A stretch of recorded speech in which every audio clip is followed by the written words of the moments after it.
In this series, I'm traveling across Thailand on a mission to try every noodle this country has to offer. Oh my lord. And by the end of it all, I'll tell you which one deserves the title of Thailand's best noodle. From Chiang Mai all the way to Phuket, we'll be exploring regional favorites in the north, northeast, central region, and south. That was kind of awesome. Yum yum. Yum yum. From bizarre noodles that even make locals do a double take, Ugh, this is not exactly the visual I was going for. Dear Lord. to Bangkok's priciest noodle bowl coming in at over $100, Oh, that's so epic. to Southern spice few foreigners can survive. There's nothing mild about this.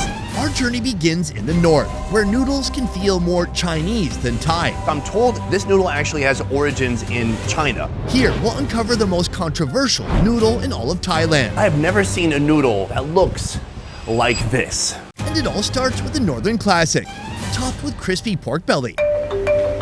And just like that, our cross-country Thai noodle adventure has begun, starting with this right here. This is a dry rice vermicelli noodle with fried pork belly. Our first Thai noodle dish of many starts with senlek, or medium-thin rice noodles, blanched alongside bean sprouts in a rich pork bone broth to soften things up. In goes crispy pork fat, garlic oil, and a welcome hit of MSG. But this dish is not complete without its co-star, deep-fried pork belly. The boiled pork belly skin is shallowly scored to create more surface area for extra crackle. Then it's dropped into hot oil until it turns crispy.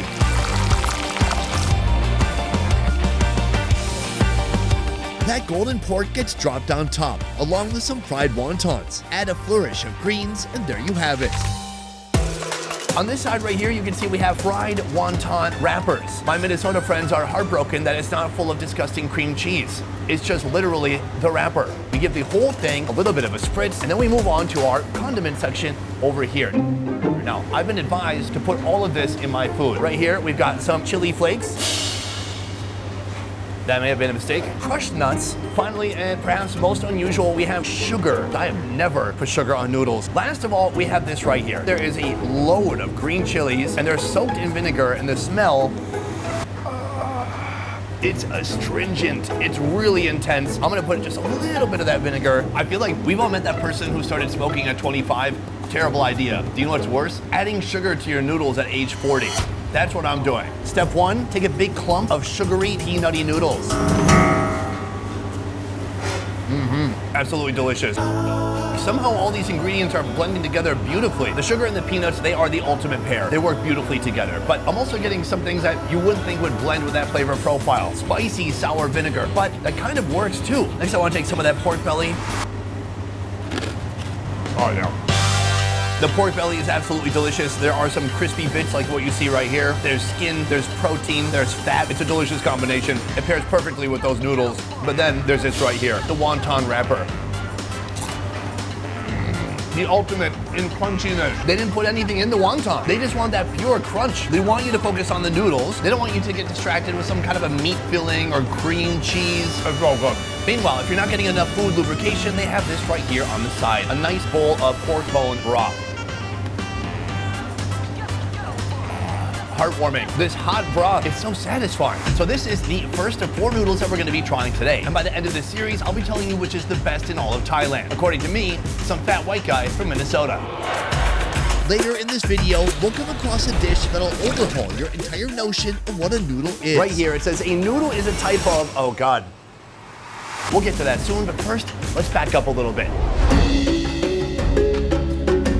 Right now we're in the city of Chiang Mai in the north of Thailand. It's right next to Myanmar and Laos, but it's also not too far from southern China, specifically the Yunnan region. Now, if there's anything I've learned from doing this show for over 10 years, it's that food is not locked off at the borders, but that food is a gradient. Food is not something that suddenly changes as soon as you cross immigration. Food is something that gradually changes across landscapes. And so that means it's quite possible that food here in the north of Thailand might have a lot more similarities to southern China than it would to southern Thailand. Like our next foreign noodle contender, it's not your typical long strand, but instead a flat little square.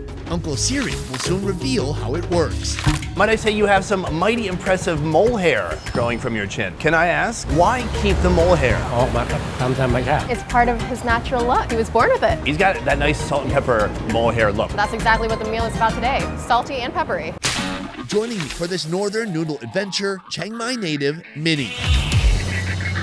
For the past 20 years, Uncle Siri has been serving up something that flips the noodle script entirely. No strands, no strings, just bold, chewy squares that refuse to play by the rules. When they're not cooked, they're very dense. It feels like a Vietnamese rice paper, but much thicker. But then if you compare it to a Vietnamese banh pho, like a rice sheet, it's much thinner, but the flexibility, much different. Very flexible and just ready and waiting to be soaked in hot water. When it's boiled along with tapioca starch, the magic begins to manifest. The noodles roll themselves. And that shape isn't just for looks. It helps them stay springy, slippery, and anything but soggy. But the real twist, these noodles didn't originate here. I'm told this noodle actually has origins in China. So this dish came from China a long time ago, from Yunnan province specifically. There is a huge Chinese influence here in northern Thailand. In Thailand, over 10% of Thai Chinese have left a deep, lasting mark on the country's food culture. Their roots run deep with a history stretching back to the 11th century, woven into every part of Thai life, including kway chap. But what sets this dish apart isn't just the shape of the noodles, it's everything else. Let me show you. First, the noodles are topped with onion, garlic oil, and crispy fried pork. Some might find these ingredients a little strange because it includes pig's liver, pig's heart. More importantly, the intestines are stuffed with pork meat. And last but not least, the soul of this dish, a rich pork bone broth infused with coriander root, garlic, and pepper. Minnie, you are from Chiang Mai. Yes, I am. Chiang Mai is interesting because we are in the north of Thailand. It's a very popular city, but it doesn't get all the attention that all the other cities get, like Bangkok or Phuket or Pattaya. What would you say is the vibe of Chiang Mai here? It's definitely underrated. You get a mixture of nature and city. It's a really great place for families because it's safe, comfortable, and you can kind of live here on a budget. Right, your money will go a lot further in Chiang Mai than Bangkok. Absolutely. I think we should start by trying some of the broth. Let's go for it. You feel that pepper? That's nice. Hold on, I think I have a mole hair in my soup. Just kidding. Super peppery, very savory. We're gonna get to the noodles in a moment, but one of the unique aspects of this dish are all the various pork cuts that you can find inside. Let's start with liver. Cheers. That's good. Oh, actually, that's pretty good. The flavor and the spice of the soup really mixes well with the offals of the pig. To me, these have been cooked with care, with love, and with a lot of spices. But now it's time for the main event, which is the noodle. Oh, that's awesome. I'm impressed. Sometimes the problem with a rice noodle is it can really fall apart. It's not tough like an egg noodle. An egg noodle can withstand a lot of time in a hot broth. A rice noodle can get soft and flimsy. By the time you're eating it, it falls apart in your mouth. But here, there's something about this rolled shape that keeps a little bit more firm texture, so you really feel like you have something to bite into. At the same time, it's soaking up a ton of that delicious, savory broth. This soup is actually very good for anyone who feels congested or is a little sick. Because of the peppery and the warm soup, it creates kind of a comfort food, especially when the weather is a little more cold. This is your go-to meal. Beyond noodles, food in Thailand's north is distinct from what you'll find in the rest of Thailand. It's herbaceous, the flavors are more earthy, and it's heavy on pork and light on seafood, since this mountainous region is far from the ocean. It is so much more aromatic, it's more mild. We don't really like super hot spices, but rather we want to focus on it being a pretty warm and comfortable meal. So far, we're off to a great start. I've had 2 noodles, I'm very happy. Next, we're gonna be going to a noodle factory. Are you ready? พร้อมค่ะ Let's go. Oh, okay, I thought she said, get out of my face. You don't have to say pa. Bah. Pa means let's go. Bah. Pa. Sorry. We're one noodle shop away from trying Thailand's most unusual noodle. But first, the noodle many call Chiang Mai's best. Oh my God. How does it really stack up? I'm gonna find out, starting on the factory floor. Nice to meet you. Thank you for having us here. First of all, you're a very young man. Meanwhile, you own a factory. I am a third generation. My dad over there. Oh, your dad's over there? Yes. Oh, it's your dad's noodle factory? Yes. Some noodle nepotism going on. Wish my dad owned well, anything actually. Taoist is the newest heir to this 3-generation noodle empire, carrying on the legacy his grandfather began. So where did he get the recipe from? Maybe his brother. Well, you guys don't really sweat the details on the legacy of the factory. Maybe his brother, maybe some guy out the street. Who knows? Yeah, it's all a mystery. It all starts with a blended mix of water, sugar, sodium bicarbonate, food coloring, and ice. In another vessel, a heap of eggs are whisked thoroughly, then married with our base before moving on to the next step. A mixing machine first receives flour, followed by the egg mixture. Let it churn until it forms a crumbly dough that doesn't stick. For him and his family, over the past couple of generations, it's much easier to make egg noodles because the process is much more dry, so they don't need to take so much time to prepare the noodles. It's an inspiring story. It's a family that was driven to do what was the easiest thing possible, right? Yeah, you gotta simplify it. That dough then drops straight through a hatch to the floor below, landing in a dough sheeter that flattens it into one thin, uniform width. How many pounds or kilograms of noodles are you making each day? For every collection of noodles that they push out, it's about 1 ton. Next, the sheet feeds into a dough refiner, used to further thin out and lengthen the dough sheet. To prevent the dough from sticking, it runs through another roller where it's coated with a layer of tapioca flour. This same process is repeated 3 more times, using 3 different rolling machines, gradually thinning the sheet until it's just right for the step ahead. Why is more flattening better? It makes the noodles more bouncier, more concentrated, so you're kind of packing it in when you're flattening out the noodles. The thin sheet of dough from the rollers is fed into a noodle cutting machine, where rotating blades slice it into familiar noodle strands. Depending on the customer's order, the noodle length and thickness can be adjusted as needed.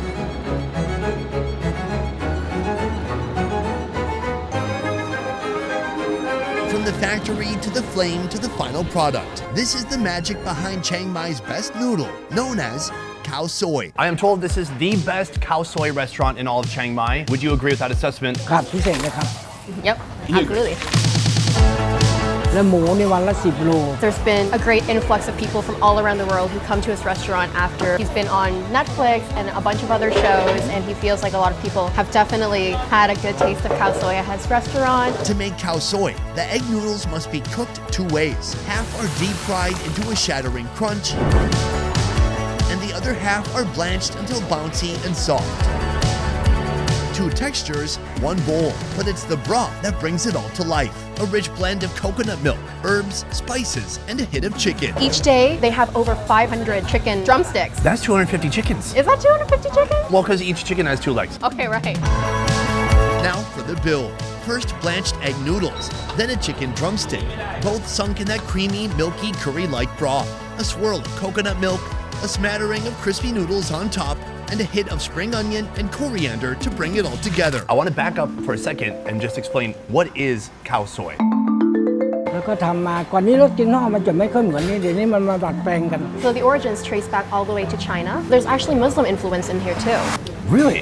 He's saying it's not actually from China itself, but almost on the outskirts of China where there's a lot more Islamic or Muslim influence. That makes this dish what it is. By the time it got to Chiang Mai, they adapted this dish to make it much more flavorful, more spicy, because the origins of this actual dish isn't quite as flavorful as we see today. So he's saying it started in China, but Thai people made it better. Yep, sounds like it. Well, let's get into it. This is the fried version right here. I love how crunchy it is. It's very satisfying. You hardly recognize that it was once a noodle, and it's got some delicious seasonings on the inside too. Where do you start? I like to add in the lime, some of the garnishes, not too much because it's already intense enough. And if you like a bit of sweetness, then you add some sugar in. We got some chili flakes here. Cheers. Cheers. Too spicy? It's spicy. It's a slow burn that starts in your chest and kind of creeps upward. I love the bounciness of the noodles, the crunchiness of the noodles that we put on top that makes the meal. That's what makes all the difference. It's a very complex dish. Just texturally, you're getting those soft noodles mixed with the crunchy noodles, but then this broth, it's very rich, very creamy. It tastes like coconut, it tastes like lemongrass. There's so much freshness from herbs inside. It just tastes so different from every other Thai noodle. It's really in a league of its own. It's not only one of my favorite noodles in Thailand, it's one of my favorite noodles in the world. I have many more noodles ahead of me in this journey. I'll be trying 16 in total here in Thailand, but this is tough to beat. What about the chicken? What's the move? For me, I'm trying to be extra cautious today because I'm wearing white. I'll just pick it up. Oh my gosh. There you go. Oh my lord. That is a good chicken. It's so soft, it's so braised, it's tender. I thought it was all about the noodles, but the chicken, when you bite into there, it's also just completely coated in that broth, all that flavor coming out of there. Let's have a drink. The nectar of the gods. Oh my God.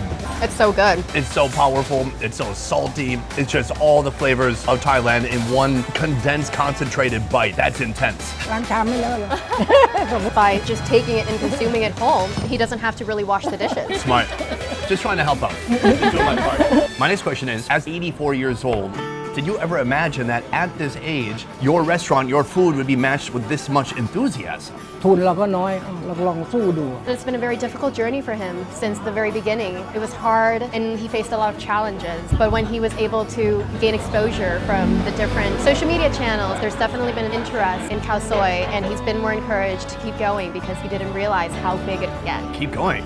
How much longer into the future are we going until the wheels fall off? อาหารฝรั่งนะ He's passed it down to his children and his grandchildren, and now they have 3 different branches in Chiang Mai. Oh wow, amazing, sir. ขอบคุณครับ Kopung Kap, thank you so much, Minnie. On to the next noodle. At last, I'm about to face the most controversial dish of this entire journey. A dish crafted by the one and only Miss Dog. I have eaten noodles all around the world, but I've never seen a noodle that looks like this. My first question as we begin today is this a noodle? ไม่ใช่ค่ะ No, it's not. But this is a noodle series, so there must be some reason we're here. Why do you think this is not a noodle? มันคือข้าวแรมฟืนค่ะ It is called khao ram foon. This is made from rice flour. Fair. But it's not a noodle dish. Meanwhile, the rice noodle, the same noodle that you'll find in pad thai, that's made from rice flour, just like this. แต่ว่าตัวเนี้ยจะมีความเด้งดึงเด้งดึงเด้งดึง So with rice noodles, there's a chewiness to it, whereas with this particular noodle, it's much more bouncier. Okay, listen, I didn't want to have to do this. I'm calling the police. No, sorry. I'm looking up what is a noodle. Right here, it says a noodle is a type of, oh God, long, thin strip of pasta. That looks long. Thin is definitely not thin. It's usually made from flour and water. Yes, they are commonly cooked in boiling water or added to soups. Now, this is cooked in a different way because the origin of this noodle starts here. Aside from the classic rice flour variety, this dish also features 2 other noodle types, peanut and Burmese chickpea. Both are soaked then ground into oblivion. เขาจะไม่ค่อยมี Back then, there were a lack of ingredients, so they didn't have that much to work with, which is why we're working with very basic ingredients to try to make a pretty good meal out of what they had. Next, they're both mixed with rice flour, cornstarch, and water. Now whisk like your life depends on it. Food coloring goes into the peanut mix, giving it that signature purple hue. Then comes the slow bit, cooking and stirring for about 40 minutes until the mixture thickens into a silky paste. It's a common dish in Laos, China, and Burma. So we don't actually really know the true origins, but we simply know that it's based around the 4 different regions that we've mentioned. Because all of these regions kind of in a battle between, hey, this was mine, and this was also mine to begin with. Where does she think it's from originally? ทราบว่ามาจากไหนเหมือนกัน แต่ว่าของเราก็มาจากคุณแม่ For her specifically, it comes from her mother. Her mom is from the Thai Lu ethnic group, and her mother was living in Burma. And then as her mother continued to travel to Laos and China, she eventually brought it to Thailand. Amazing. She started the restaurant after her mother passed away in order to honor her mother. Pour it into trays, let it sit overnight, and there you have it. Solid breaks of, well, something. But wait, can we call these noodles? Would you agree that this is one of the most controversial noodles in all of Thailand? คนไทยส่วนใหญ่ยังไม่รู้จักค่ะ It's still very much unknown to Thai people. I didn't know this. It's still a very new concept. Some people might call it noodles, some might not, but no one is wrong. I'll give you $5 if you call it a noodle. โอเค You said okay. We got a deal. Fantastic. All right, let's all try it out together. Cheers. Oh wow, it's so different than I expected. It tastes like egg whites. What a unique flavor. It's so cakey. Quite soft and bouncy. Yeah. Not really like a normal noodle. To assemble this multicolored masterpiece, start with a broth made simply of water, tomato, mushroom seasoning, salt, and MSG. The broth is cooked the night before and left to cool, so by the time it's served, it's room temp. For the grand assembly, toss in a few blocks of rice noodles, Burmese chickpea noodles, and yes, peanut noodles. Then pile on the good stuff, cabbage, lettuce, coriander, crushed peanuts, sesame seeds, fried garlic, chili paste, a ladle of that tomato broth, a splash of ginger juice, and a scoop of fermented soybean paste. Right here we have the final boss of Thai noodles. So, this isn't just my idea. Some people here in Thailand consider this a noodle. Yeah, that's exactly correct. I want to know what you think. I think it's really interesting because you don't really get a cold noodle dish just anywhere. Wait, so you think it's a noodle? I think we should try it first. We already saw this white one right here, but she has two other kinds too. The first is yellow. Let's give it a shot. It has a different taste. A little starchy, a little beany. I like this one better. I don't like it as much. Oh. Then we have a purple one here. It definitely tastes like peanuts. This is the mushiest of all of them. This one definitely has the most flavor in my personal opinion. 100%. All three of those are right here in this bowl, and they're mixed with a ton of other ingredients. So you try to mix it, but you also try to keep it safe from the mixing. So you eat it whole. Okay, we don't want to break apart any of the noodles. Cheers.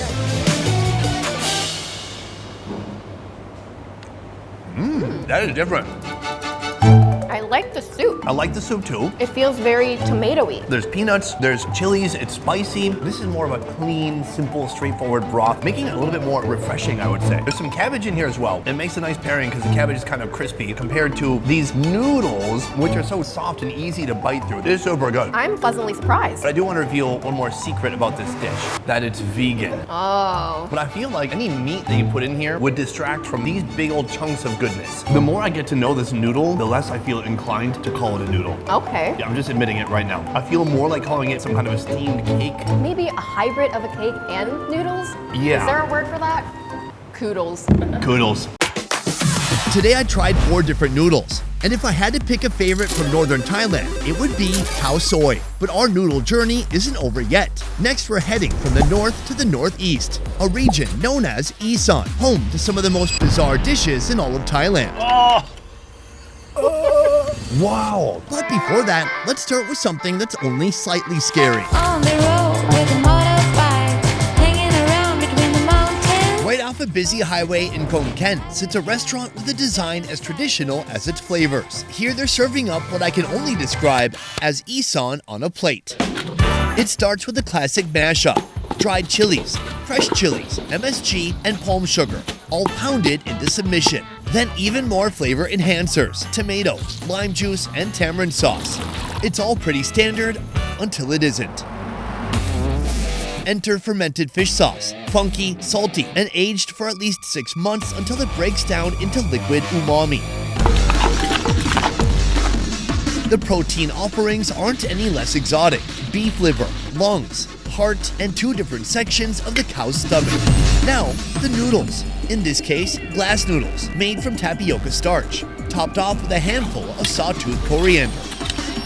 This is a glass noodle salad, the ultimate introduction to northeastern Thailand's in-your-face food personality.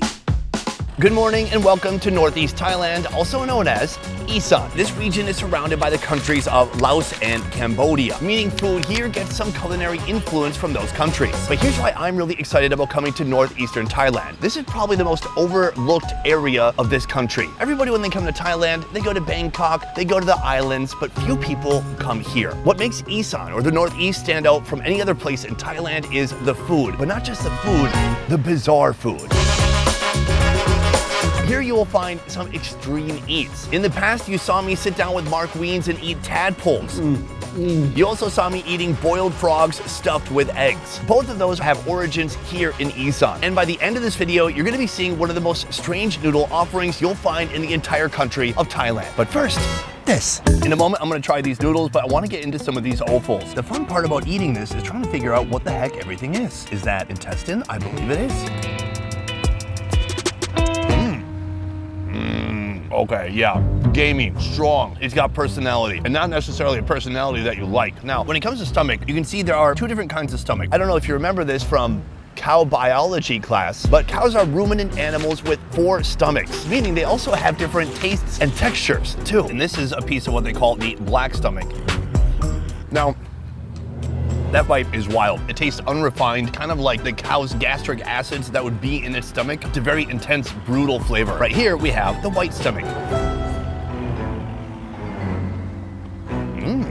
Better. A nice snappy bite, a much more neutral flavor. Wow, fiery. That is everything except for the noodle. Let's go for it. The glass noodles have a great texture. They're a little bit bouncy, they're a little bit firm, which is amazing because they're sitting in this sauce for a long time, but it seems like no matter how long they would stay here, they would not become soggy. Pretty sure I just ate all the glass noodles in that one bite, and I like that. This dish is not just about the noodles. The noodles know how to share the spotlight with all these other ingredients in here. This is just the beginning of what's to come in our Isan adventure. The food ahead only gets wilder, each dish more extreme than the last. And by the end, we'll wrap up with a noodle dish so bizarre it even makes locals do a double take. It's a big no for me. What? But before we get there, I'm heading to a food court for a Thai noodle inspired by Vietnam. Hi, son. สวัสดีครับ Swatika. Meet Isan's award-winning chef, Isan. You are going to be with me throughout the day trying an extensive number of noodles. You are the owner of this noodle shop right here. Miss A is a third-generation Vietnamese descendant. Her grandmother made the journey here about 60 years ago. What is the name of the noodle that you're serving here? หมี่กะทิ หมี่กะทิ Mi kati. rice noodles with coconut milk I want to talk about the origin of this noodle because it's not as simple as it just came from Isan. Where does this noodle come from? It all starts with a curry made with condensed coconut milk and chili paste. เอามาพอเอามาเมืองไทยใช่ไหมคะ originals come from Vietnam and travel through Laos and hit Thailand and I think the recipe has been evolved Yeah, no kidding. In the same pot, add minced pork, a splash of diluted coconut milk, sugar, soybean paste, salt, MSG, and pork seasoning. I live in Vietnam and I've even done a noodle tour in Vietnam. I never have seen any type of noodle that looks like this though. So, is this a dish that your grandmother made when you were younger? To thicken it up, a mix of egg and flour get tossed in. ไม่ ใช่มาเห็นแม่ทำ she never seen their grandparent making it but it happened to be the mother making it so the original Vietnamese who migrate to Thailand never make this one The curry pairs with soft rice noodles, the kind that look suspiciously like the vermicelli you'd find in the streets of Vietnam. Top it off with chives, bean sprouts, and of course, dried chilies. In a moment, we're going to partake in a very unique dish. But first, I want to back up and talk a little bit more about Isan. A lot of people come to Thailand. They go to Chiang Mai, they go to the islands, but it feels like Isan gets overlooked. Everyone skips this.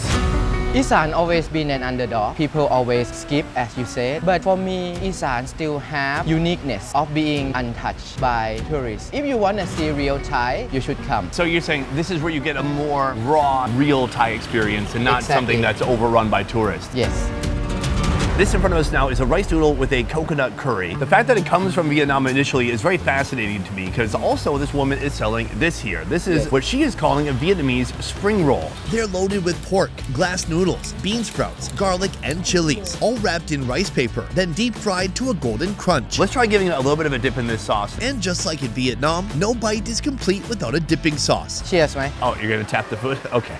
Cheers. cheers Huh, it tastes like bean sprouts. Very sweet. The fried wrapper is nice. So I would say so far, it's very unlike anything I've had in Vietnam. That brings us to our main course, the noodle.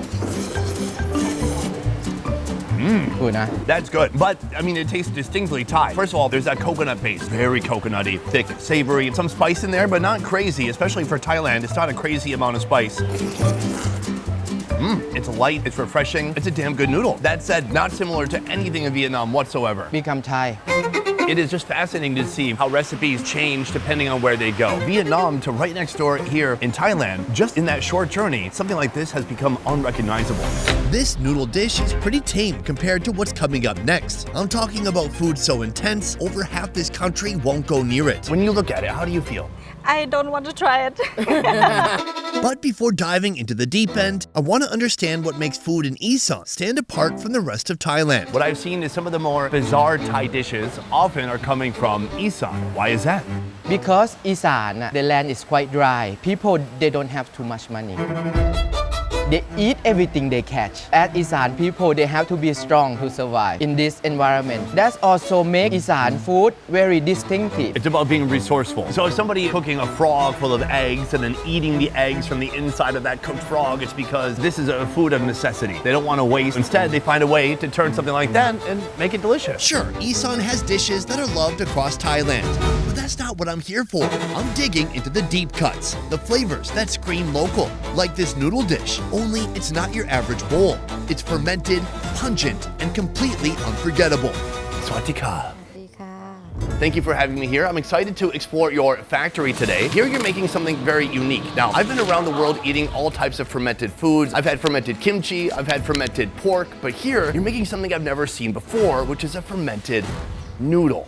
This is a basket of flour. Now, at first when they got this basket out, I'm like, this isn't a good basket for flour. It's full of holes. And then I see here, we got big bricks of pure uncut uncut fermented flour, but it comes off in these big wet chunks. Ooh, it's thick, it's sticky, it's fermented in such a way, like if you give this, I think 1 more week and I could get drunk off of this. But it does have a little bit of that alcohol smell to it. And this is the base for these fermented noodles. Each type of fermented flour plays its part. The red bag adds firmness, the yellow brings clarity to the noodles, and the green, that one softens the noodle texture and gives it a subtle aroma. All three are blended with water in a mixing machine. Typically, the flour is fermented for about 3 days before it's ready to use. Why is it important that the noodles here are fermented? The fermentation rice is not just only for the flavor, it's the texture and how it looks. Once mixed, the dough is loaded into a noodle pressing machine. Kind of like a giant shower head. The dough is squeezed through tiny holes into long noodle strands that drop straight into hot water. Still on the same machine, the noodles ride a conveyor belt through a cold water rinse to stop them from overcooking. Then they drop neatly into a bucket. From there, the noodles are rinsed again through 3 separate basins of cool water before the final step. Tearing them into smaller strands and arranging them into baskets ready to hit the market. Every chunk of noodles here has been laid there by hand. Why is that necessary? There's no machine to do as such. She hope one day if there is a machine to make the noodle look nice like this, she would buy one. The smell is sour, a little bit more mild than the actual flour itself, maybe because it's been cooked. It feels very similar to a vermicelli rice noodle that you'd find in Vietnam. Oh yeah, it's got a nice texture. It's starchy, but definitely there is a sour note there. What is the value of having that sourness in the noodle versus maybe someone could just add some vinegar to their dish? She said this is the uniqueness of this noodle because vinegar is kind of sharp, sour, but this is very mild. The sourness and the smell come after you chewing it. Oh, interesting. The noodles here are distributed to local vendors and restaurants across the city, and we're headed to one of those restaurants now. Here they serve a dish that's unmistakably Isan. It's not just the fermented noodles, but also chicken blood and chicken feet. The broth for this dish starts with a bold base, kaffir lime leaves boiled with a mix of curry paste and shrimp paste. Then comes the kicker, smoked mackerel blended with water into a thick fishy soup that's poured straight into the pot. Add in fermented fish paste, then welcome in that coagulated blood. As for the chicken feet, they've been simmered for 2 hours with kaffir lime leaves and salt before taking the plunge into the broth. Pork seasoning, MSG, and bouncy fish balls also join the mix. Finish it off with fresh chilies and green onions. Toss all that over a bed of fermented noodles and you've got this. Chicken feet, fish balls, chicken blood, and a rich, funky broth that throws every punch Isan cuisine has to offer right in one bowl. First of all, what is this dish called? ขนมจีนน้ำยาป่า Should we try the broth? Yes. Now it should be noted, it's not a hot broth. Usually people have it like lukewarm, not sizzling hot. How about some of this chicken blood? The texture is a little bit like a more firm tofu. When I first started doing the show about 10 years ago, something like that felt very bizarre to me. But now, I like it. I think we should dig into the noodle. I mean, this is the reason we're here. This type of noodle, it doesn't soak up the broth as much as some of the other rice noodles. It retains some of its bounce and its shape. When you eat a big clump of it, it's like a very satisfying bite still. The size also important. Sometimes they make this noodle a little bit bigger because it's not as soaked up as the sauce as it should be, but this size is a good size. To me, A whole broom store just went past you. I feel like this is one of those noodles that no American has ever heard of before. Very rustic, very countryside, and everybody knows the pad thais and those types of noodles when it comes to Thai noodles. But do people know about this? From my wide guess, pad Thai noodle they use like phở noodle where you can make it dry and send it all over the world. But this one is best when it's fresh. They make it every day in their small factory. They can dry it, but they lose the charm of sourness, bounciness. That's why I think it still keep as a secret here in Thailand because it's quite difficult to deliver. And this is why certain foods in Asia cannot be easily transplanted to other countries. For this dish to exist, you quite literally do need a noodle factory that's making these noodles fresh every day. Yes, with a lot of women to touch it. It meaning the noodles. Yes. Okay. At last, it is finally time to try the chicken The feet. chicken feet. The fun way to eat it, just pick it up and suck it up. Show me the way. You seem like a foot-sucking expert. Okay, let's go. I'm gonna watch you. Oh, you put the whole thing in your mouth? I'll try not to make too much eye contact though. Oh, wow, you're like an owl. Basically, you put the whole thing in there, strip off all the meat and the skin, and spit out the bones. Yum, yum. Suck the gelatin out of the bone. Wonderful. Will you become a good kisser after this? Trying to focus, okay? Boom. That's pretty good, huh? See? Same. Nice. That was kind of awesome. It's so soft.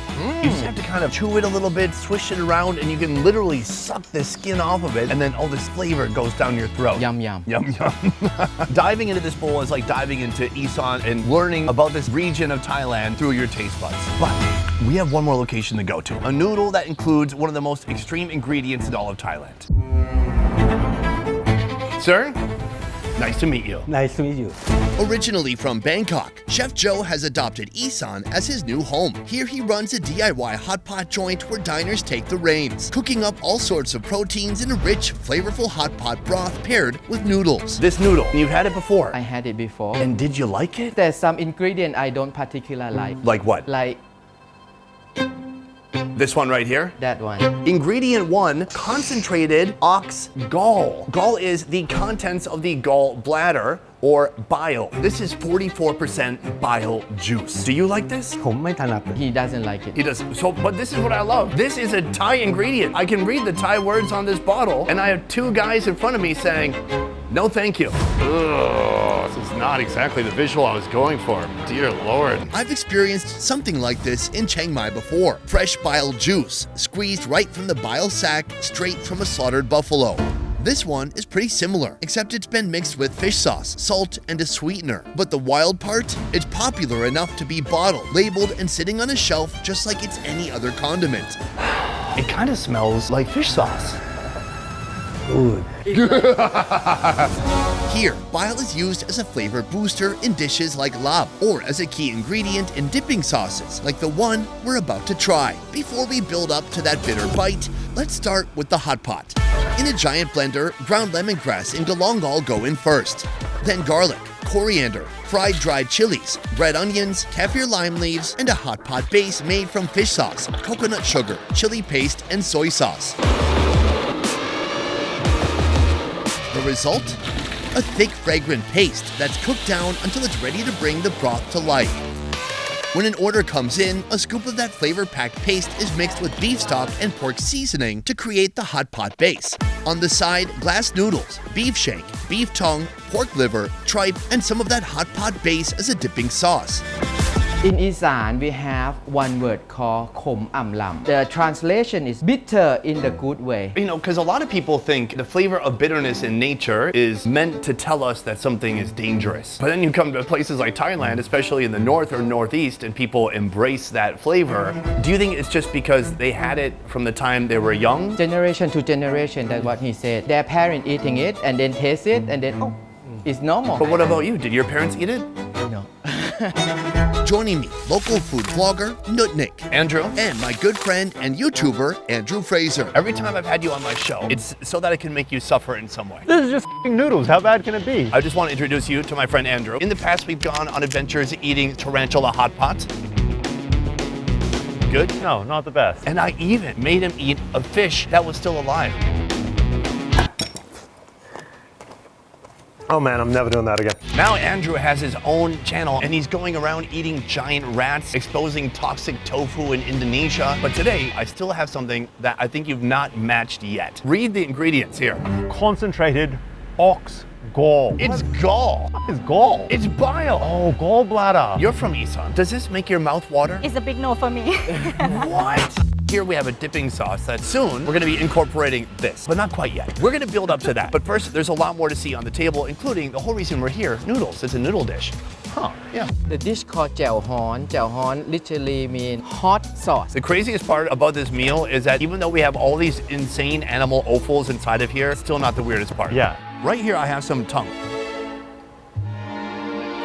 Oh my God, dude, that's spicy. It's so much flavor. Sliced very thinly. It better be, it's pretty chewy. But this sauce, I can feel the grain and the grit of all the ground up spices that are in here. Yeah. Next food, the liver. Much more chewable. You can just taste all the spices of Thailand, tons of chilies, galangal, and lemongrass, just strong. To follow that, I need this. Glass noodles soaked in that broth. It's just like you eating noodles and the soup at the same time. Yeah, I started this video by having glass noodles, but they were kind of cold or room temperature. But this, it's so hot. It's like the noodles are melting as you're eating them. But I say, let's cover up the flavor of these Thai spices. Yeah, wow. Normally what people would do is they would just put it in here with their dip. That's boring. As a food expert, self-appointed, Dude, are you kidding me? it's important whenever you try a new food to just purely try that one ingredient to really understand that ingredient. Oh, bro. With the fish sauce in there, that is wild. Cheers. Cheers. Oh. Wow. I love that people love that. First you get the hit of the fish sauce, this pungent flavor to begin with, and that's on the front end. But then on the back, the bitterness starts to set in, like it's boiling your tongue. The worst bit about that, it's like they combine the bitter horribleness of bile with bundao mam tom, that fermented shrimp paste, and it's just rotten bitterness. It's a wild experience. Yeah. What we're supposed to do is just put a couple of drops in here. Stop. For me, it's sauce. Really? 6 drops? How does this company make any money? Whoever buys more than 1 bottle? If people love it, they love it. They put in almost everything they eat. Now, tripe is perfect to eat with bile because it already can kind of taste like bile sometimes. Oh man, I am riding a wave right now. This is culinary extreme sports. I can't get past that taste. What are you talking about? The bitterness can work if it's the right ratio. The correct ratio is 0. Final meat, we have that shank The shank. meat. This is a very prized and coveted piece of meat. There's only 1 pound of it in a whole cow. I am on board. I'm not. You're not? I'm on the outside. I'm so glad I tried it the pure way to get a full sense of the impact this can have on somebody. This can take you to the edge. Right. Some people never come back. But for people like me, you learn to appreciate it and you learn just to put in the right amount. For me, it's sort of reiterated my belief that there is nothing on earth that's quite as bad as bile. Still a big no for you. I'll get my bitterness somewhere else. What'd you think? Still no, but it's okay for today. I'm sorry, guys. I'm the yes team. Oh. So I'm a new man. I like it. Andrew, thank you for joining. I'm glad I can make you suffer. Thank you, sir. Guys, Thank you for showing me more of Thailand. Today I tried 4 different noodles, but if I had to pick a favorite from northeastern Thailand, it would have to be those glass noodles and that spicy hot pot broth. Now if I had to choose a winner between this and the northern region, my vote still goes to Khao Soi. But our noodle journey isn't over yet. Next we're headed to the city of Bangkok in Thailand's central region. Here you'll witness this country's extreme noodle prices. From the very affordable, As far as getting the most bang for your buck, it's gonna be hard to outdo this. to the outrageously expensive. You're making a boat noodle that costs over $100. Special for you. Let's start simple and work our way up. Welcome to Thailand's central region. Today we're gonna be focusing on central Thai noodles from the very cheap to the very, very expensive. That said, right here we have our cheapest bowl of the day coming in at under $1 from that stall right behind me. Our cheapest dish of the day, good old instant noodles. Straight out of the family pack bundle to keep things budget friendly.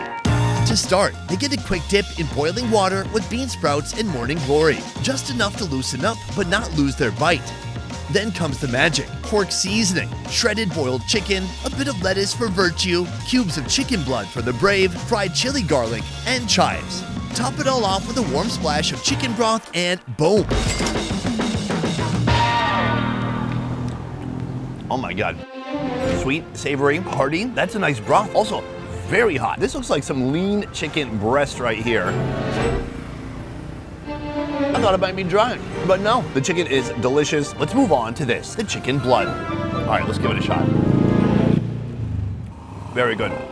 I'm a genuine fan. I've been in Asia and Southeast Asia now too long. I don't look at this and recoil in horror anymore. I just eat it like it's normal and I like it. The noodles are bathing in that broth. Let's give it a shot.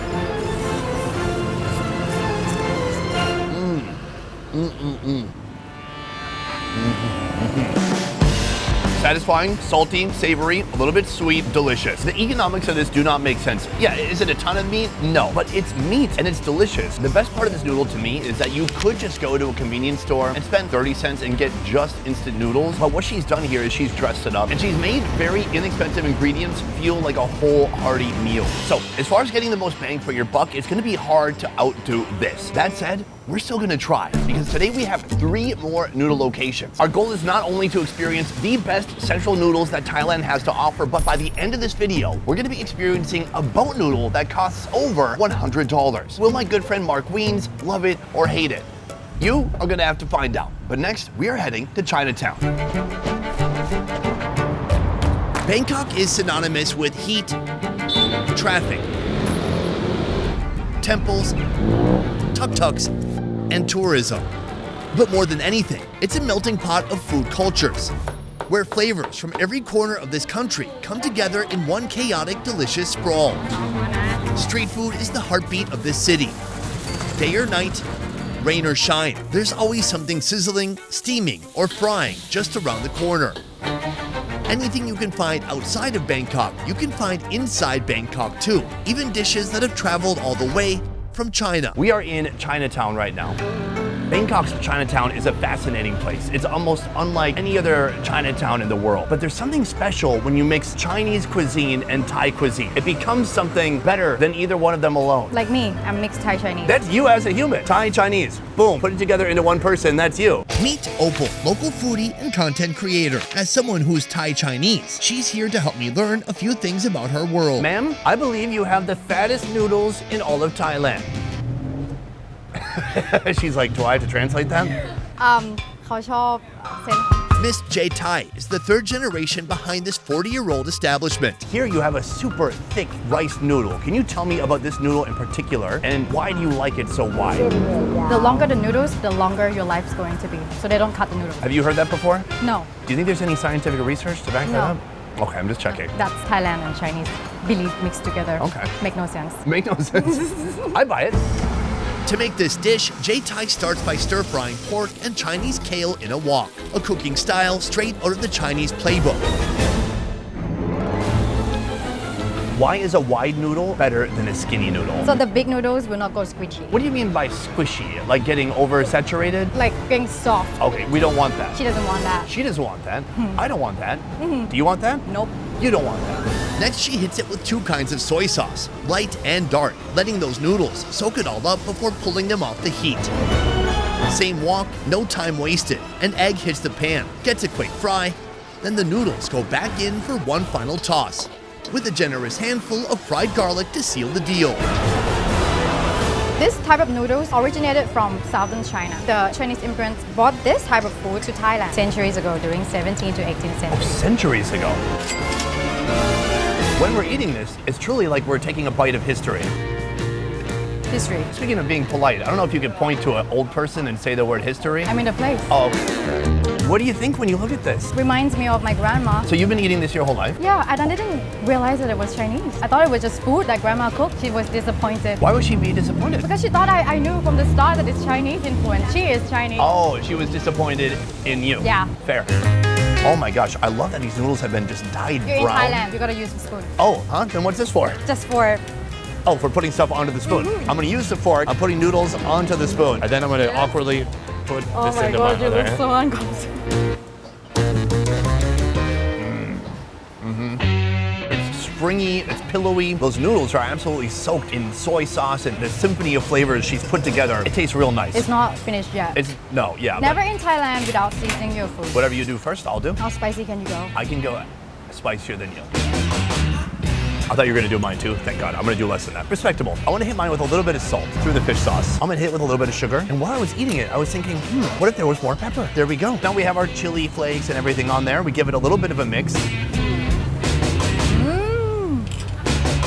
Next level, elevated. This is my 10th noodle that I've tried in Thailand so far. And I gotta say, I'm pretty blown away by the range when it comes to the rice noodle in this country. Because they can be little bitty and tiny and thin, or they can be like this, super fat. And I don't know why more people aren't using these fat noodles, because they absorb the sauce, they absorb the flavors so beautifully. Maybe they don't want to get fat. Probably because of that. I guess my big takeaway with this dish, it feels like kind of junk food noodles.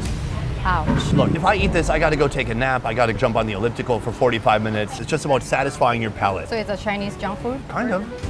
Okay. Do you disagree? You just insult my ancestor. I feel like this is our first fight. Are we in a fight Sure. right now? Yeah, we are.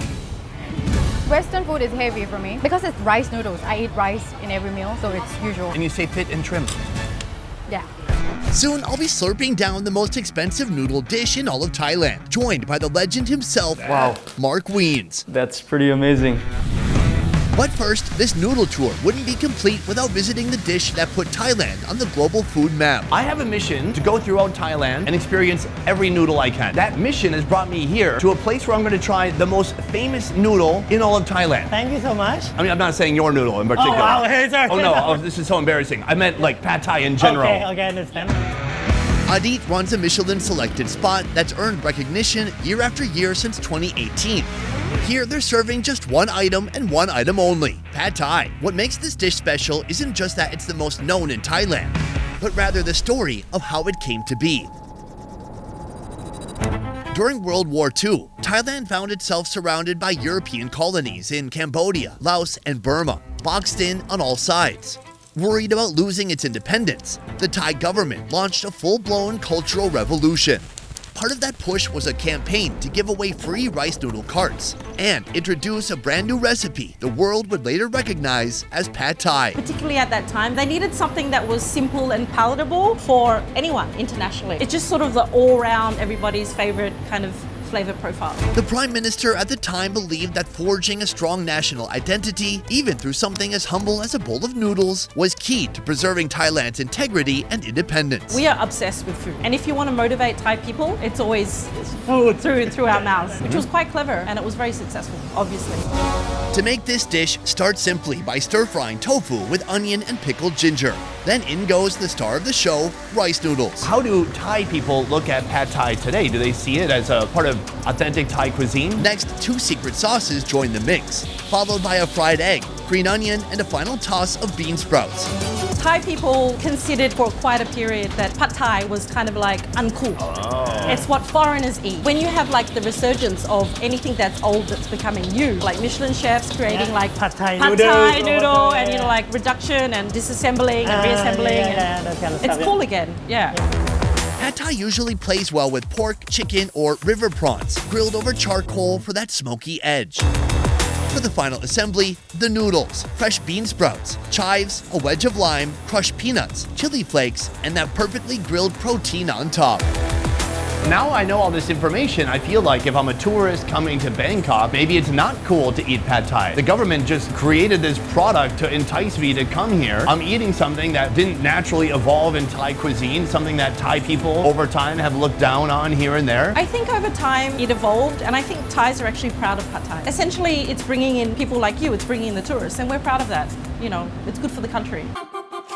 Before we get into the noodles, I want to talk a little bit more about you. You come from Australia. Aussie. Meet Samantha, a blogger, brand builder, and tour creator of all things Bangkok. Mother Thai, father Australian. Born and raised in Australia, and then I came here with the intention to just like get back to my roots for a couple of months, and 20 years later. Oh, 20 years ago you came here? Yes. What do you think it is that makes a good pad thai? I think it's important that the pad thai is smoky, like it has the smoky flavor, and it's also important to eat it while it's hot. Okay, yeah, I get the point. Let's talking, more eating. You want to squeeze a little bit of the lime, put a bit of fresh bean sprouts on top for the crunch, one chive in the other hand. Okay. Right? The noodle is a nice texture. It's almost become a little bit gummy. It's good, right? It's addictive. It's very inviting. You have your roasted peanuts, sprinkle a bit of that on top. And how's your level of chili? Then we have the fish sauce. Brings a little bit of extra level of saltiness. Mix everything up. It looks amazing. Now we can prepare our prawn. Rip off the head, as you know. Suck it. Bite and suck. That's not what she said. Oh, Thai prawns are the best. The head butter, it's always so good. I'll give you another tip. Take another one, rip it open. Oh, take all the contents from the head, squeeze that out like you're squeezing a lime or a lemon, and then we take the prawn out. Take the prawn out, pop it on top. So we got the nuts, we have the chilies, we have the fish sauce, we have the head fat from the prawn. I'm gonna actually put some of that meat here too. It's so delicious. Now I'm getting some of the kick from the chilies, more texture, more flavor from the peanuts, and then of course that shrimp head fat onto there. Mix that with that meaty prawn, super delicious. It's good for people watching this to know that you can do so much more with all of the accoutrement around you. Something you can customize, personalize to exactly your flavor profile. This was delicious. But from here, we're gonna be trying Thailand's most expensive noodle. About 6 years ago, I tried authentic boat noodles for the first time in Bangkok, alongside none other than Mark Wiens himself. Full-time eater and fellow YouTuber based right here in Bangkok. Well, here we are again. Mark Wiens. What's up, Sonny? Only this time, the noodles we're about to try cost 700 times more than classic boat noodles. How is that possible? Ma'am, sawasdee ka. สวัสดีค่ะ Chef Dave, the co-creator of this dish, is here to tell me more. My understanding is the boat noodle is a very humble noodle. Yeah. What do you know about the boat noodle? In the late 18th century, imagine a food cart but on water. The noodle lady, she would essentially cook and serve the noodles entirely on the boat. People could just sidle up on the boat, be served the noodles, and voila, it was an easy, quick, delicious snack, right? Yeah. A typical bowl of authentic boat noodles comes with a sauce base, rice noodles, pork balls, minced pork, raw pig's blood, and a steaming broth that cooks it all right there in the bowl. Back in the day when people were still eating boat noodles on a boat, how much do you think those noodles cost? Maybe 5 บาท 5 baht. Hey Siri, what's 5 baht in USD? What would you like to convert from? Okay, you're such a piece of Back in the day, the portions were kept small to avoid spilling while on the water, which means most people order a stack of bowls to make up for the bowl size. These days, boat noodles have moved onto land. How much would a bowl of boat noodles cost you today? 40. 40 baht is how many USD? Do you want me to use ChatGPT to answer that? So how does a humble bowl that once cost 15 cents end up at over $100? We add more value with the ingredient like the Wagyu beef tongue, Italy truffle, some morel mushroom, and the method in the noodle. The technique. It's not just the ingredients, it's your skills. The building isn't expensive just because it has bricks, but it has an architect. The base of this dish still nods to the classic, but it's dialed way up in complexity. It starts with the broth, beef bones, coriander root, lemongrass, cinnamon, star anise, goji berries, pandan leaf, radish, galangal, black peppercorns, onion, garlic, 5-spice, Chinese yam, dried mushrooms, coriander seeds, light soy sauce, dark soy sauce, and coconut milk. All simmer for 6 hours. Then it gets richer, more coconut milk, and a hit of beef blood, thickening the broth into something deep and intense. That mixture goes into a whipping siphon that can turn liquid into foam. Can you tell me what kind of a twist you're putting on these noodles today? I add the blood into my noodle. Into the noodle? Yeah.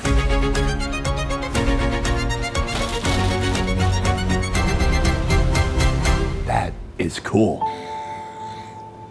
Yeah, it has a little bit of a savory smell to it. I mean, RFK is banning all those food dyes, but blood's natural. Traditionally, boat noodles come with pork balls and minced pork. Here, the pork balls are replaced with morel mushrooms filled with ground Wagyu beef cheek. And instead of plain old pork, they use Wagyu tenderloin. Slice it into long strips, seasoned with charcoal and 5-spice. Rolled up, wrapped tight, and frozen before slicing into salami-like rounds. If that's not enough protein, well, how about Wagyu beef tongue? Marinated in 5-spice, cooked sous vide for 2.5 days, then cut into tender bite-sized cubes. Now for the build. The beef tongue cubes go in first, followed by the beef blood noodles, sweet sour soy sauce, green chili sauce, the morel mushroom beef balls, Italian truffles, basil leaves, garlic flowers, that foamy broth base, pork cracklings, some Thai spices, and dill flour. Finally, there's one last mystery ingredient that will soon be revealed at the table by the chef. Mark Wiens, you've eaten probably every Thai food throughout the entire country. Some, yeah. I don't know that there's anybody who's done more to document Thai food throughout the country than you. Yeah. What would you say is your favorite Thai noodle? My favorite is Kway Teow Nua, a classic beef noodle. The other one, oh, you're going to Phuket, right? Yeah. Oh, okay, so there's another noodle dish in Phuket. It's just called mee sapam. These yellow noodles, they stir fry it. One of the best noodle dishes, I think, in Thailand. This is something I'm going to be trying later because we still have one more region to go, and that would be the south. So we are going to be trying that noodle. Yeah, great. And I'm going to have to see if I agree with you. Right here, we have a foam, some bits of fried pork fat, morel mushrooms, and then we have this, a book that when you open it is hiding the contents within. And she has her weapon. 1, 2, 3. Whoa. Oh, Wow. That's so epic. That's pretty amazing.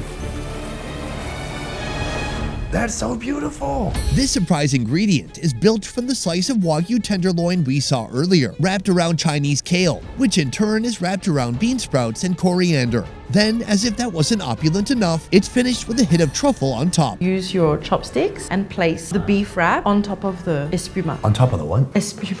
What's that mean? It's a fancy way to say foam. This is abstract boat noodles, unlike any other boat noodles I've ever imagined. I'm worried it's going to fill you up too much. Do you think you can finish it? It's risky. Well, but look, this is fine dining. It's not about quantity. It's about elegance, and it's about pinpointing flavors or something like that. Morel mushrooms are already one of the most expensive mushrooms on earth. She stuffed that with Wagyu meat, the most expensive beef on earth. Cheers. Cheers.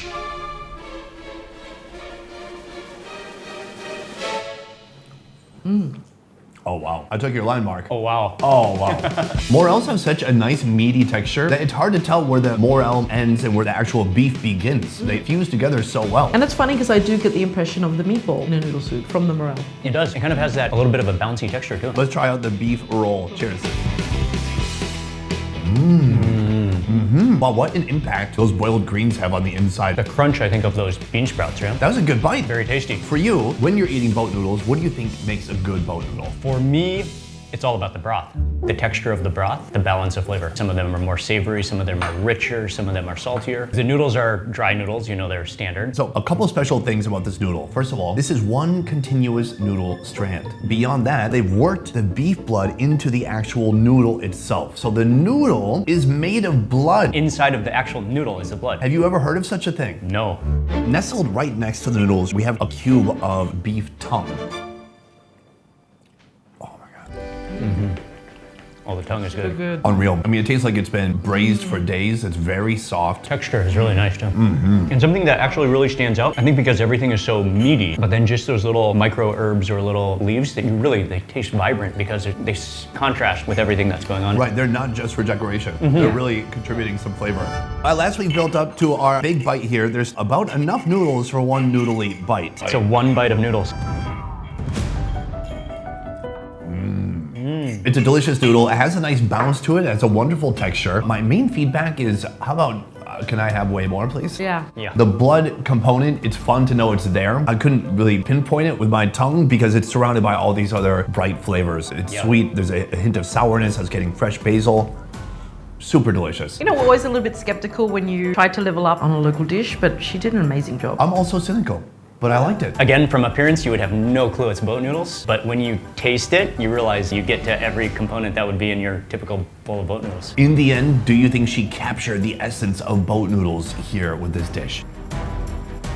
Yes, in her own way. It could be interpreted however you feel. But yes, I think it's her own expression, which I think is incredible. I'll take that as a W. Very diplomatic. I like it. Today I tried 4 different noodles, but if I had to pick a favorite from central Thailand, it would have to be that iconic pad thai with grilled prawns. Now if I had to choose between this and khao soi, the winner of the northern region, my vote still goes to pad thai. But our noodle journey isn't over yet.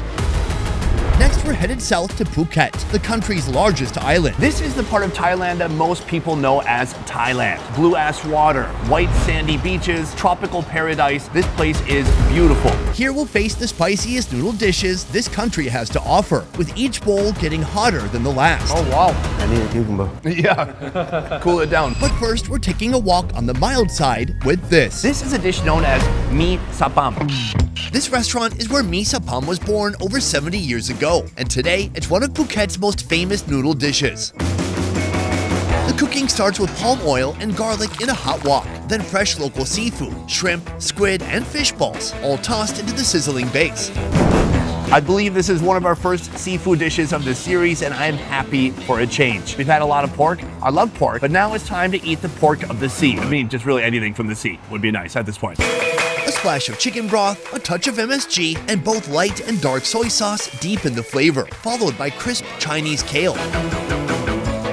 Then comes the star, thick, chewy egg noodles. It is interesting that so far in Chiang Mai in the north, we also had an egg noodle. And then here in Phuket, all the way in the south, very far from the north, we're also having an egg noodle. Both of these egg noodles found their way to Thailand from China, but both in very different ways. We're gonna be talking about that a little bit later in the video. Right now, the wok closes the show with an egg. Nothing fancy, but still perfect. So here we have an egg that is almost completely raw. Do folks here worry about salmonella? No.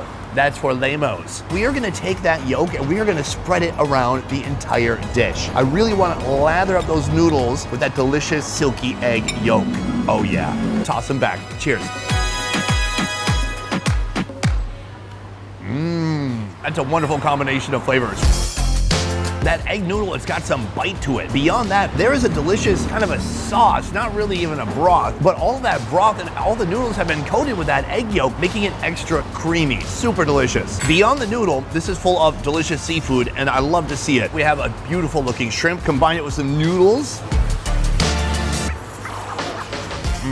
The sweetness of the shrimp, it's a perfect complement to this very savory sauce. It's bouncy, it's squishy, and it matches perfectly with these noodles. 10 out of 10. But this doesn't have those Thai signatures that I've gotten used to from this trip. I can feel that there's much more of a Chinese influence here. If I'm honest, this is not spicy at all. But from here, we are gonna be ratcheting things up. On my noodle journey across Thailand, Chinese influences keep popping up. Yunnan flavors in Chiang Mai. It is a two-dimensional square that once boiled kind of becomes a noodle roll. Guangdong traces in Bangkok. I don't know why more people aren't using these fat noodles. But the biggest surprise awaits here in Phuket. Despite being 2,000 miles away from China, you'll find here one of Southeast Asia's most beloved Chinese noodle dishes. Swatika?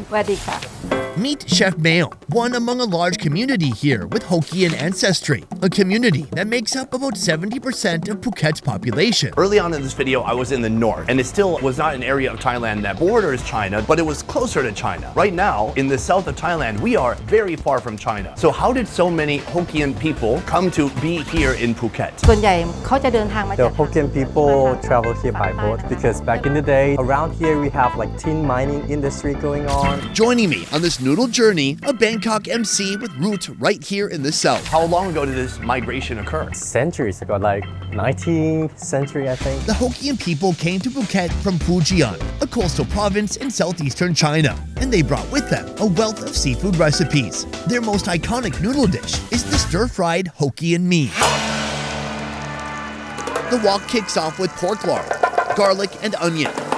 Then a lineup of proteins, pork, shrimp, ponyfish, and squid. Tossed together with crisp Chinese kale. Then the key player arrives, sen mee. This is the thinnest rice noodle you'll find in Thailand. This one is basically softer, and when she fried it, she has to use her senses because she used charcoal grilled back here, so she has to like feel it when she cooked. Now for some flavor. Dark soy sauce and broth cling to the noodles. Then oysters come in. And finally, an egg seals the dish.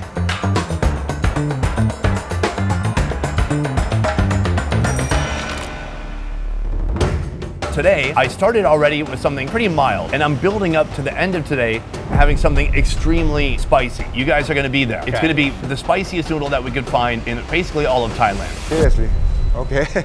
Also joining the ride, Chef Noi, with over 20 years of experience and a growing franchise of 3 restaurants. How do you think food here in the south is different from other parts of Thailand? As a chef, I think the good food is always coming from the south. Because of the south, we use a lot of chili, spicy flavor, so to elevate the taste buds. Southern Thai food, it's not just spicy for the sake of it, you know. It has layered, it has texture, it's aromatic. I thought food in the north was already fairly spicy, but you're saying even more spicy here. I think so, yeah. Good. I'm looking at this dish. It doesn't look so spicy, but they always have this spice option on the side here in Thailand. Could you walk me through what's available here? You need an acid for sure. This is a vinegar with pickled chili. Is it spicy too? No, I wouldn't say it's spicy. Don't trust anyone from the south. Also this one. Yeah, chili flake, that's a little bit spicy. Sure, let's bump it up.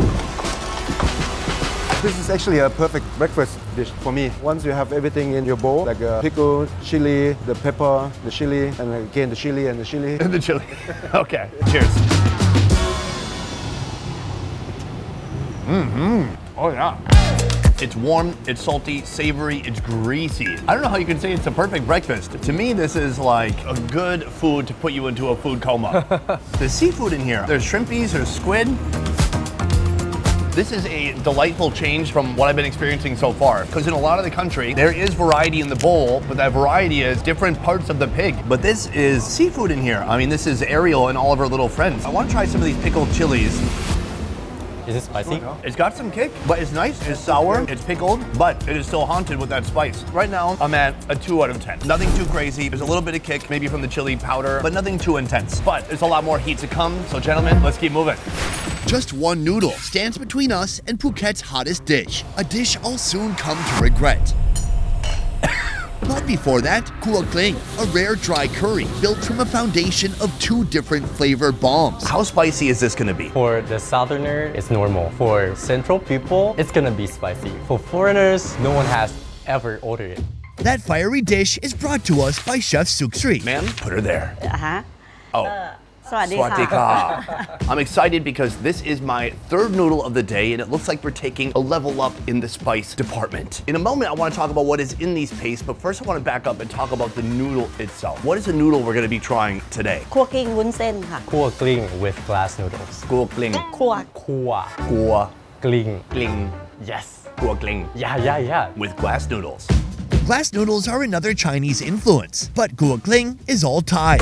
The recipe starts with pork on a hot wok. This southern curry doesn't come with broth. Instead, all the flavor is infused into the pork, flavor built from 2 punchy pastes. The first is a red curry paste.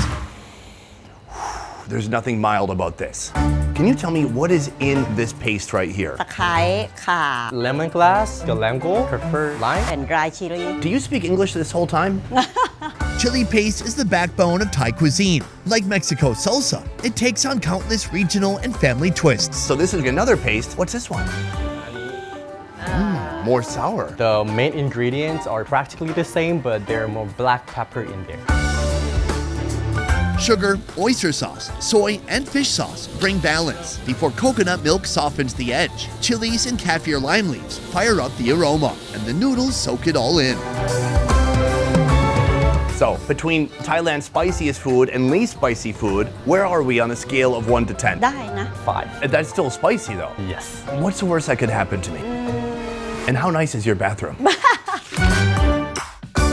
Right here we have a glass noodle, and the colors just look amazing. It just feels like pure concentrated flavor, plus there's pork. Meanwhile, the vegetables are here in case we need to cool down from the spice. So we have cucumber, eggplant, and then what's this guy right here? It's called chaom. A little sweet, a little bitter. It just tastes like eating grass from a field. I bet horses love this shit. Yeah. Should we give it a shot? Yes, sure.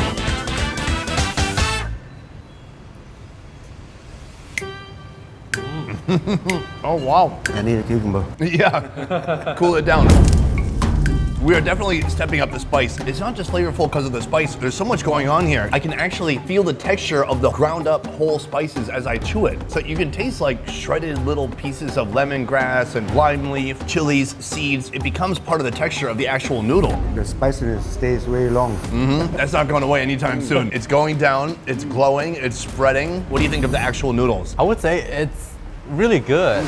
I think it's well stir fried, so the noodle is not too thick, it's still al dente. I quite like the combination of the glass noodle and the Kua Kling. Is the paste what's called Kua Kling? No. Kua is stir. Kling, it's rolling in the pan. It's just more of the action of how they cook it. But the heart of the dish, it's a southern curry paste. Different countries eat different types of chilies. If you go to Mexico, they have dozens and dozens of chilies that are dried, that are eaten fresh. What are the main chilies that are eaten here in Thailand? 60 to 70% of spicy food use a small bird eye chili. So the same one that we see here soaked in this fish sauce, that is the bird's eye chili. Yeah, exactly. And this is the type of chili, it's called pig shifa. This is a little bit long and bigger, so it's not that spicy, and you can use it to garnish on top. So it's kind of like the smaller the package is, the more you need to be concerned. That's what I told my wife on our wedding night.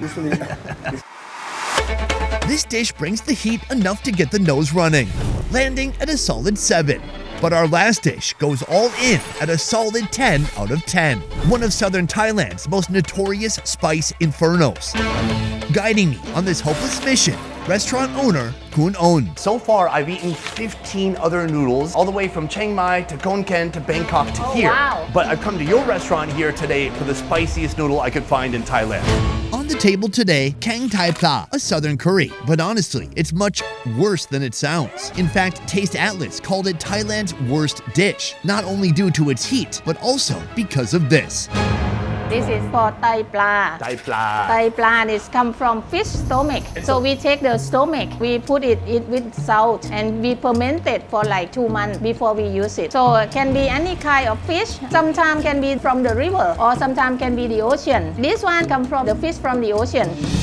Thai Pla has its roots in a Southeast Asian tradition of fermenting fish innards. In southern Thai fishing villages, every part of the catch is used, even the guts, transformed into a charming umami. So in this bottle is just only fish stomachs, water, and salt. My favorite part about this is that they put it in an old whiskey bottle. I'm not sure which one is worse for your body, the whiskey, or what's in here right now.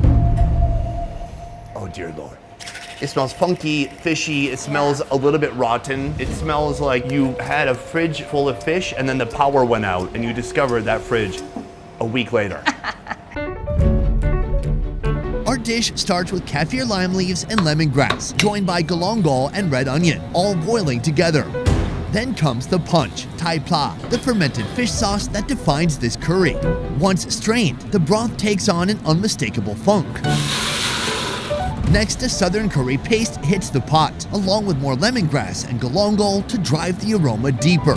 Sweet potato, pumpkin, and dried sop tree skin go in, adding body and texture. Grilled fish, bamboo shoots, cashew nuts, Thai eggplant, and winged beans follow.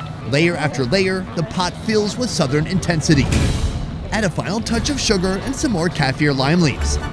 Now, you might be asking, considering we haven't added a single chili, what is it that makes this so spicy? Well, my friend, the heat is buried inside the curry paste, a paste packed with a mountain of bird's eye chilies. How many chilies are inside of this right now? I think it's around 30 chili for the whole bowl, probably more.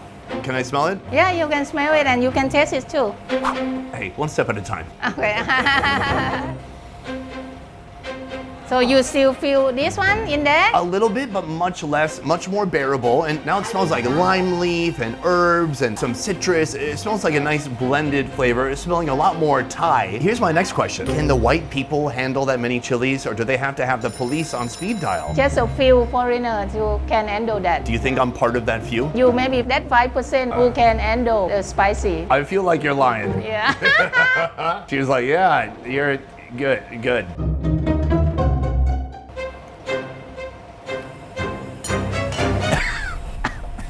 You need some water? Nope, not yet. It's an immediate heat. It starts off slow. It feels deceptive. It feels like it's your friend at first, but it's not. The heat is radiating. I feel it traveling down my throat. It's warming up my chest, my esophagus. That is basically just half a spoonful. But from here, I'm gonna be adding even more into a bowl with noodles and eating it with my new Thai friends. Kang Thai Pla is served with raw veggies and Kan Nom Jin noodles, or fresh rice noodles, lightly fermented for a subtle tang, soaking up the spice and making a perfect match for a fiery curry. Now, in a moment, we're gonna try this out. But first, I wanna ask, why is it that Thai people like spice so much? I think spices make more colorful and more like enjoy eating. When I eat spicy every day, I cannot live without chili anymore. Maybe it releases some kind of dopamine chemical in your brain? Yeah. Like doing drugs, right? Kinda. For this final burn, Jasmine joins us, a local content creator, stepping in to share the heat. Thai spice tolerance is very different from American spice tolerance. A medium spice in Thailand is like a 10x spice in the USA. So I'm curious to hear from all of you what you think your spice tolerance is. I think I can handle it easy. Confident. My tolerance Probably mid. I think I'm like a baby. Okay. Now you're gonna have your first look of what we're gonna be putting on our noodles. Whoosh. Oh. She said she put 30 chilies inside. Wow. But in case somebody feels like they haven't hit their limit, we've got a lot more. For real? Yes. But right now, I think you take your noodles, you get some portion that's very saturated with that broth, and we give it a shot. Cheers, let's go for it.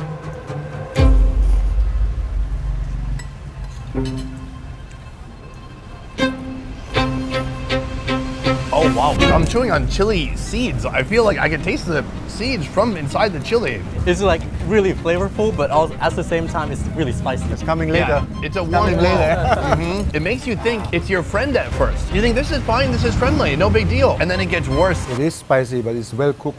It's balancing and has a lot of flavor in there. That's what's fun about this. I mean, this isn't just some kind of like a food challenge. This is an incredible blend of ingredients. On one hand, we have the fermented fish stomachs. It's stinky, it's pungent, it's intense. You look at it and you think, oh, why? Why are we eating this? Then she's got 30 chilies in there too. It's spicy, it's hot, but she has found the perfect blend of these powerful ingredients. I was worried about the smell at first, but it's not as pungent as I thought. I like that every bite, I can feel all ingredients. And I like mackerel fish. It's like smoky, I make its aroma for this one. The fish is absolutely saturated with that sauce. The fish is very spicy. It's smoked, so the texture is very dense. It works perfectly inside here. Does anybody think this should be more spicy? Well, should we eat a chili? I can do it a challenge here. Yeah, I do. I like to do it. Nope, I'm not. You're good? All right, let's enjoy some noodles with a little bit more spice. All right.